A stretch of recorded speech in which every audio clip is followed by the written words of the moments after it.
បាទសួស្តីបងប្អូនទាំងអស់គ្នាបាទជាពិសេសលោកគ្រូអ្នកគ្រូដែលកំពុងតែតាមដានទស្សនាទៅនឹងវីដេអូអំពីរបៀបនៃការបាទត្រឡប់ឈ្មោះសិស្សបាទពីតកូលបាទទៅកាន់ឈ្មោះហើយពីឈ្មោះទៅកាន់តកូលនឹងវិញបាទអញ្ចឹងជាដំបូងនៅក្នុងការផ្លាស់ប្ដូរត្រឡប់នេះលោកគ្រូអ្នកគ្រូអាចចូលទៅកាន់ app បាទ PLP ជំនាន់ថ្មីយើងមកបាទនៅពេលដែលយើងចូលមកកាន់ app PLP ជំនាន់ថ្មីបែបនេះហើយលោកគ្រូអ្នកគ្រូយើងមើលទៅកាន់គណនីរបស់លោកគ្រូអ្នកគ្រូនៅខាងលើនេះបាទអញ្ចឹងក្នុងកុំព្យូទ័រហើយនឹងទូរស័ព្ទគឺដូចគ្នាទេគ្រាន់តែកុំព្យូទ័រវាចេញជាលក្ខណៈផ្ដេកបែបនេះរីឯ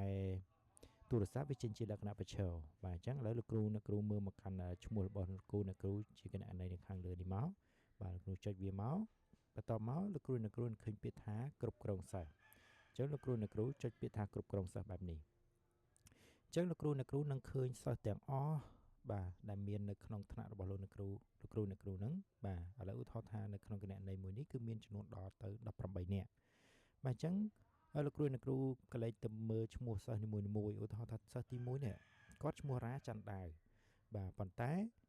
ពេលដែលនៅក្នុងគណនីរបស់កូនសិស្សឬមួយក៏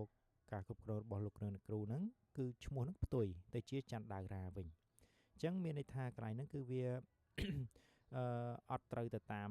បាទអក្ខរក្រមរបស់យើងជាប្រភេទ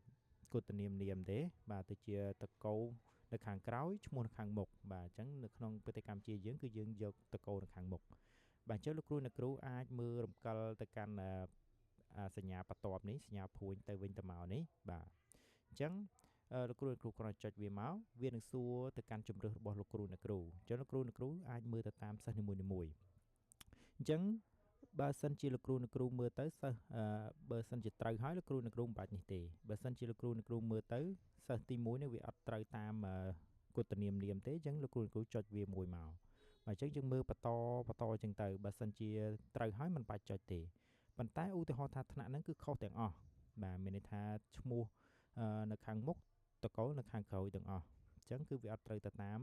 ស្តង់ដាររបស់យើងទេអញ្ចឹងលោកគ្រូអ្នកគ្រូអាចចុចពាក្យថាជ្រើសរើសទាំងអស់តែម្ដងដើម្បីឲ្យវាមានភាពលឿនណាបាទអញ្ចឹងនៅពេលដែលយើងផ្ទៀងផ្ទាត់មើលទៅសិស្សទាំងអស់ហ្នឹងគឺខុសទាំងអស់អញ្ចឹងបែបនេះហើយ